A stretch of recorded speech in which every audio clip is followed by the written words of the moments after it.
Wat moet u bij de rechtbank, meneer? Wat denk je zelf? Niet goed. Dat weet ik niet. Is iets niet goed gegaan? Nee, het is niet goed gegaan. Maar wat is er niet goed gegaan, meneer? En u bent allemaal met hem meegekomen? Ga alsjeblieft. Hè?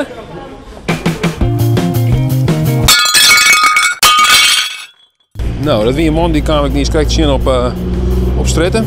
Ja, die wil graag even met me praten. Die zei, we hebben best met waanden. Nou, ik zei, ik ben aan het filmen. Ik wil een paar vragen stellen, maar toen zei de rest van oké, maar later toen krabbelde er wat waarom. Dus ik ren nog even wat terug in heren. Die trekt even een bakje koffie dronken met Patrick van het Haar. Patrick van het Haar zit in de rugbank en die kreeg even pauze, want er was een schorsing. Dus toen kon we mooi bij de Doppio even een bakje koffie drinken. Hier ben je bij een bouwput. Nou ja, dan gebeurt je wijn, dan ga ik het idee. Hier bij de Markiesdel. Zo, de Markies. Ze moeten wel even in, denk ik. Je moet jezelf een beetje scherp gaan natuurlijk. Hè. Ja, ik reed gewoon doelloos door de auto's in en ik ga met echt heel veel doeljoet. Dus ja, dan reed je maar wat doen. Ik ga wel vanmiddag ga ik een opdracht. Dan mag ik filmen. Ja, dat is om ongeveer om 4 uur mag ik daar wezen. Ja, tot die tijd kan ik een oording van. Dus iets terug daarin en zien waar ik het in kom. Poster by post. Oh ja, dan kijk ik ook eens binnen en vraag naar de mogelijkheden, ook nieuwe posters. Ik ben Jan Kamps. Jan Kamps? Jan Kamps. Poster by post, wat mag ik me daar weer voorstellen? Nou, je kan een poster bestellen. Ja. En betalen. En dan zenden wij de poster in een koker naar je toe. Ik ben hier om mijn hoeken. Nou, dan kan ik hem ook brengen. Ik heb daar een printer staan. Oh ja. Dus als jou een JPEG bestand hebt, dan kan ik het zoals daar dus gewoon afdrukken op 60 bij 80. Ik zeg altijd maar, je kan beter 1 poster met een verhaal verkopen dan 10 posters waar je niks bij kunt vertellen. Nou, dit is ook een verhaal. Dat is het verhaal van de eindeloosheid van het spoor. In het, en dat is een station in Luik. Wat ga je met België dan? Dat je in België ben je? Ja, in het buitenland andere taal. Et tu parles français? Un peu. Ja? Un peu? Un peu. Ja. Un petit peu. Un petit peu. Maar u kunt ze wel redden. Ik kan me redden, ik kan een broodje bestellen, ik kan een biertje drinken. En... Hoe doe je dat? Hoe bestel je een broodje?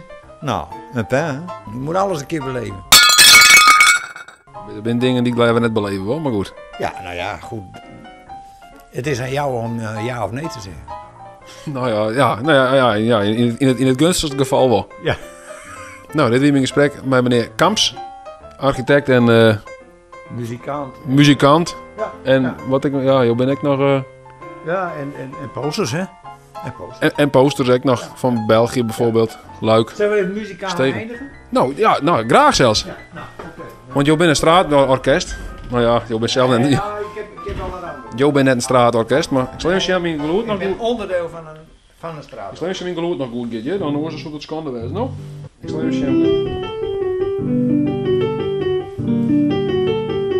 Gewoon beginnen met dat wat je leuk vindt en dan komt de dag verder wel vanzelf. Gewoon doen. En dan kom je allerlei mensen tegen. Met allerlei... Ja, dat is wel met dit inderdaad wat ik nou doe. Ja. Dat je het gewoon dwam maakt. Want hoor, dan zit je wat je noemt te hikken. Want het is best wel spannend natuurlijk om samen bij je binnen te stappen en dan met je te praten. Ja. Maar je moet maar gewoon dwam. Ja. Ik zou zeggen, doen. Ja, mag ik trok in? Ja. Ja. Abonneer je dan ook op mijn kanaal? Ik heb helemaal... op dat moment, daarin ben ik dus even niet helemaal bij. Okay. Maar als jij een kanaal hebt, dan... Op YouTube? YouTube. Oh ja, daar ben ik wel bij, maar daar heb ik geen tijd voor, zeg ik dan maar. Nou ja, je moet gelukkig zijn met die dingen die je kunt. En als je ze niet kunt, moet je het niet doen. Dank u wel. Succes. Ja, Jo, ook succes. En dan... oh ja, zal ik even... Nou, dan... gaan we verder. We gaan verder. Ik zou zeggen, tot volgende contact. Ik ga mijn handen vol, dus ik kan jou net een haai aan. Maar dan doen we zo, ja. Dan zal ik de deur open doen. En, Oh, sure, dat is wel handig. Sure, dan gaan we het weer uit. Ja. Nou, hartstikke mooi, dank u wel. Ik zit nog eens vaker daarin, maar kom ik misschien net per se binnen. Maar, Nou ja, kijk, eindig met een blik op het landschap. oh, we eindigen met mijn blik op het landschap. Ik draai even naar de landschap daar, zo. Mijn PK. Kijk dan even bij zeggen dat mensen zich abonneren willen op mijn kanaal, dan graag zelfs. Vond je het nog een leuk filmpje, dan even een toenkom heen bij YouTube. En dan komt het eigenlijk goed.